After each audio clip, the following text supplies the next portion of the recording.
telling you all about it. I'll zoom in a bit and hopefully you get all the information off that. It seems to be okay. Anyway, I'm going to pause.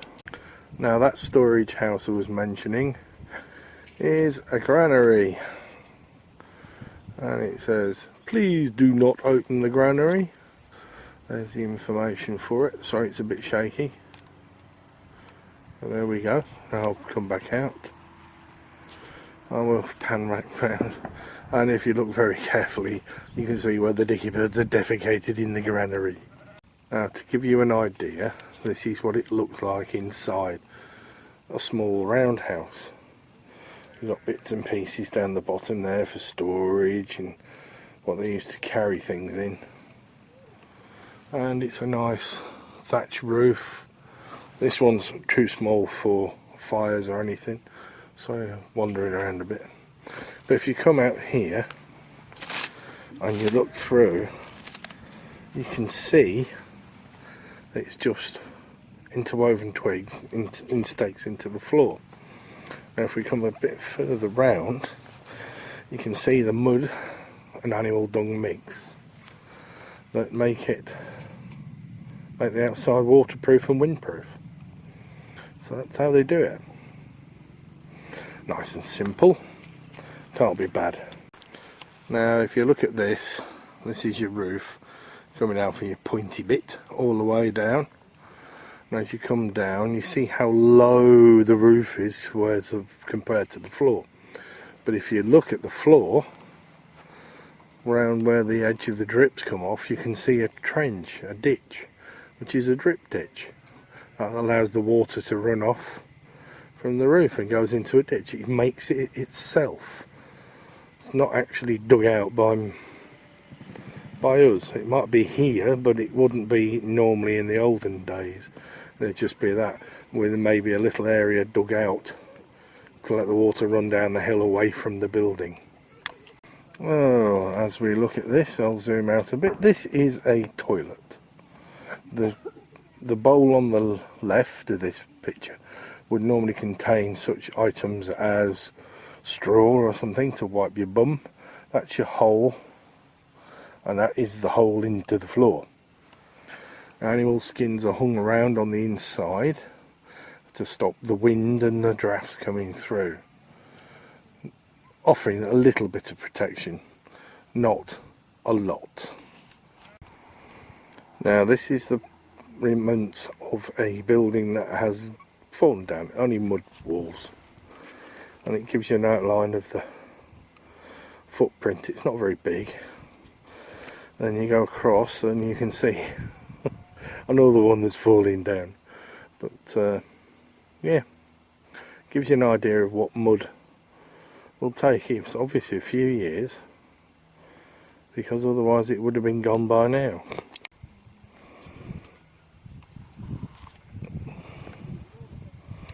Now this is outside of a roundhouse. It's showing you all the information. I hope you can see it all. I hope so. I'm trying. Now we're going to go into it. There is a fire burning, there is smoke coming out. There is a fire in the centre. This is theoretically how they think it all was. I don't know, but all I know is you're coughing your guts up because of the fire.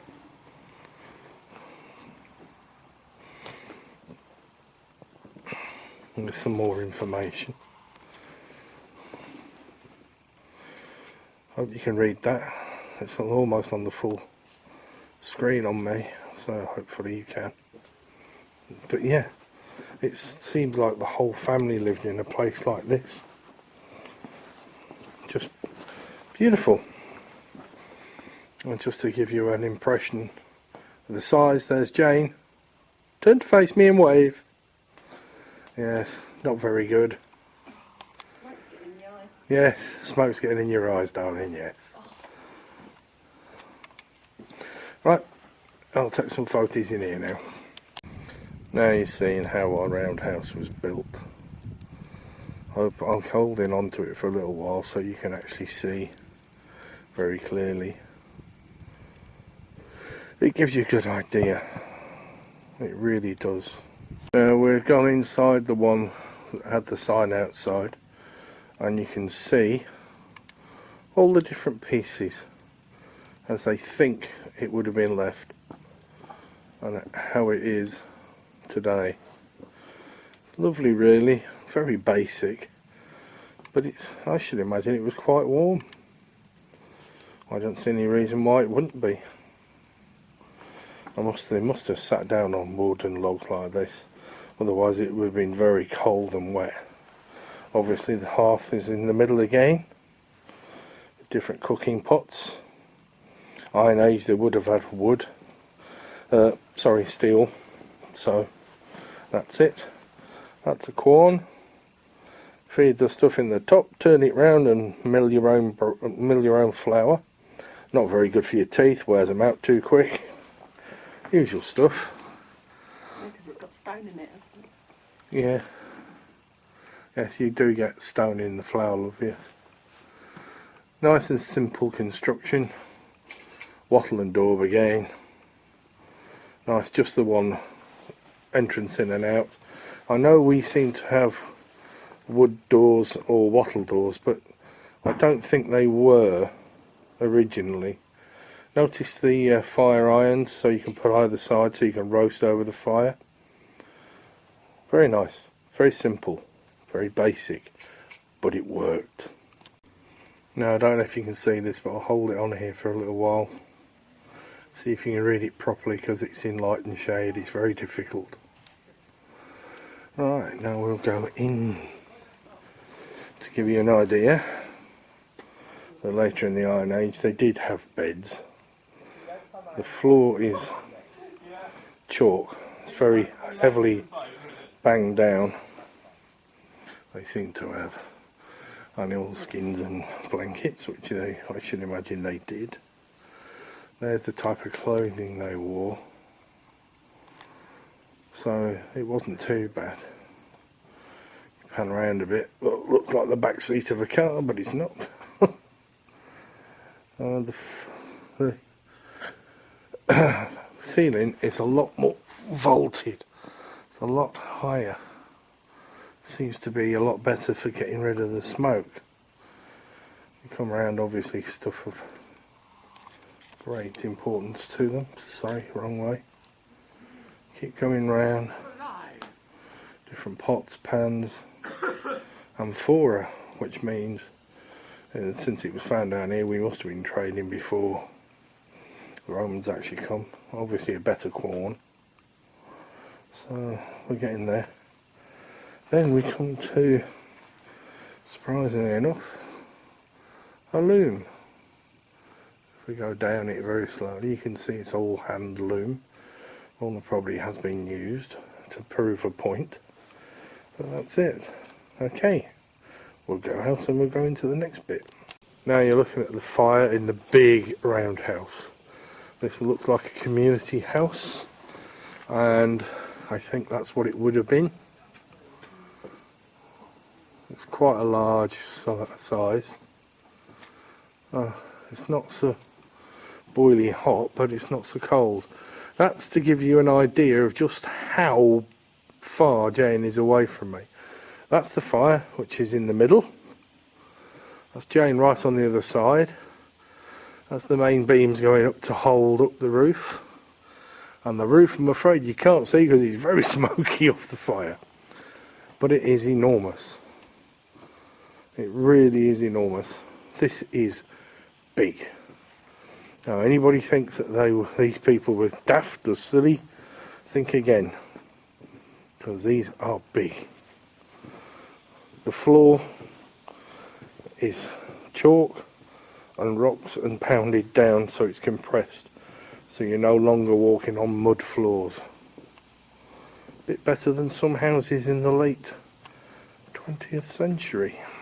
Now this is part of a Roman villa that was excavated, and they laid down the base from the measurements and they built a Roman wing of a Roman villa. We're going to go in that in a little while. You can get an impressive size by the people just walking across in shot. So what I'm going to do now is I'm going to walk over and have a look at the pig farm bit, and then we'll come back and have a look inside the villa. Well, I haven't got to the pig farm bit yet, but I thought I'd just go along here and just show you a ditch that goes round the farm. There's the stockade part. It comes down and into the ditch. Obviously the ditch was where everybody chucked everything, including all their rubbish. So I'm just going to finish up and go over to where Jane is and have a look what she's doing. Now here we go. They got piggies. Looks like a nice oldly worldy corrugated shed for them. I doubt it. Around the piggery you've got a fence. A wattle fence. But to make sure the buggers don't run away, they put an electric fence inside as well. Obviously they don't trust their own workmanship. There they are, comfy humfies in the sun. Thank you very much. This is another view of the Roman villa. As you can tell, it's quite a size. But we're wandering down there, so we'll go in there in a little while. You can see the damage done by the years and of lack of maintenance, which obviously they can't afford to maintain it properly. This building took over a year to build. That was due to manpower and also arguments between the builders and the historians. Normal thing. But they used all original materials, and it took them, like I said, about 18 months to build this. But it's only been up for about 4 years. I think it's quite badly damaged, really, considering. Okay, we'll carry on further round, and you can see what rest of it needs done to it. This has a lovely roof. It is a proper slate roof. Not messing around, it is properly done. Then you look down here and you see all the windows have shutters with bars to lock them open and lock them shut. They have kept the front part clear, obviously for the need of people to come and visit.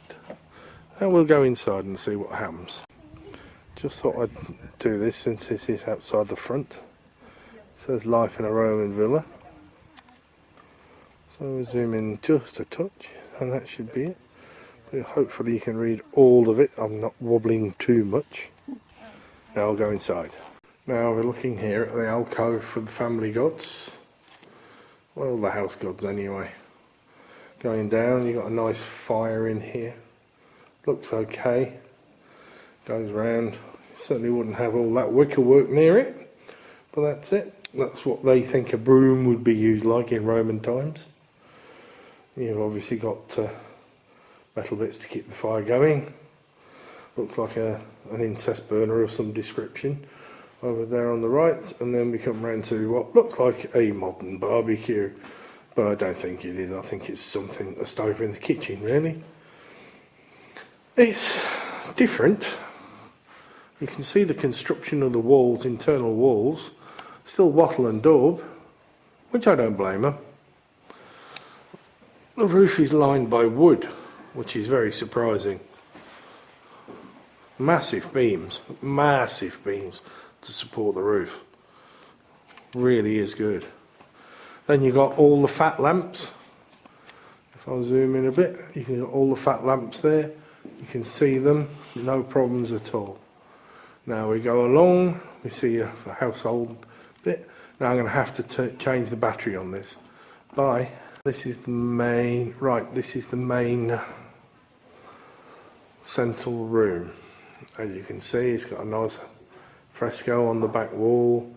This looks like what appears to be table, well, a side table type thing, with a big lounge and obviously plants and that. And you come around, there's some beautiful frescoes on the side. Obviously decoration, it's all painted onto the walls. It's really quite nice, it's quite pleasant. I mean, all you've got to do is paint the walls differently and you can have a different fresco on each time if you want. Not a great deal of a problem. Trouble is, They've scrimped on the flooring. The flooring is just hardboard with a printed tesseract pattern on it. Spoils it a bit. But overall it looks quite nice. In the hallway we have a hunting scene for deer being killed, and then obviously you come through to, well, it's not obvious to you, but this is the opening to the main room, and then we have the hunting scene continued with dogs and men throwing spears. Obviously that's how they're killing the deer, so it's continuing from one side of the room to the other. Oh, this is a little bit of a shocker. I wasn't expecting to see this walking in here, but all the better, just to make you laugh, coming from the main corridor into the last few rooms. From just seeing our little friend here on the wall, we turn around to the left and we come into another room with another fresco on the wall, which is nice. So we'll zoom out again and we'll go in. Uses a lot of power on this due to these are frescoes around the room. Uses a lot of power on my camera because it's got its light on, and it's supping my battery like no tomorrow. It's the one you saw coming in. These are the few of this. Obviously would be in those days, I suppose, paintings of the people who were the family. But yes, no, it's nice. Then we come around the corner a bit and we come to what looks like the ladies of the house would have been wearing way back. So it comes round a bit more. There's another room there which we're going to go into, and that's another frieze painted on the wall of what is supposedly the family who lived here. This is obviously where they teach kids. Do you know your Roman numerals? No, I don't. But yeah, no, it's all different. Yes, this is really strange because this particular room we're stood in now is actually under floor level. The light, those windows you see there are level with the ground outside.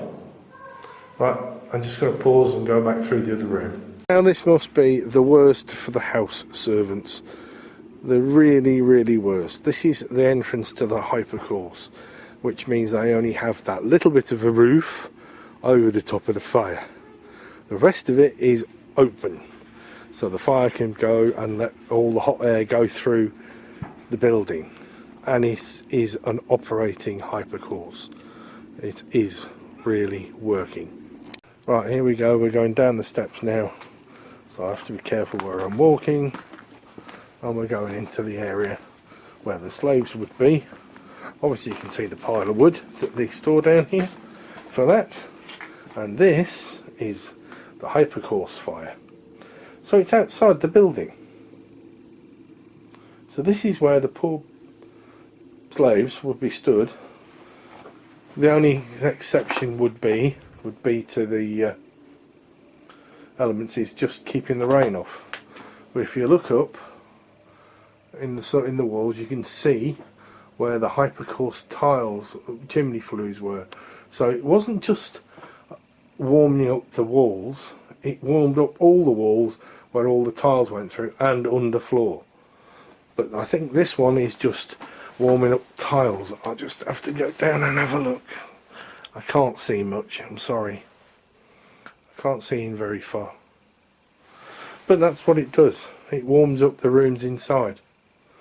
More than probably nice and warm if it was working. But at present time it's very cold. Thank you. Now this is what it looks like for the old bit where they built all the, the bits up from the Roman villa. Now we're going to make our way as towards home.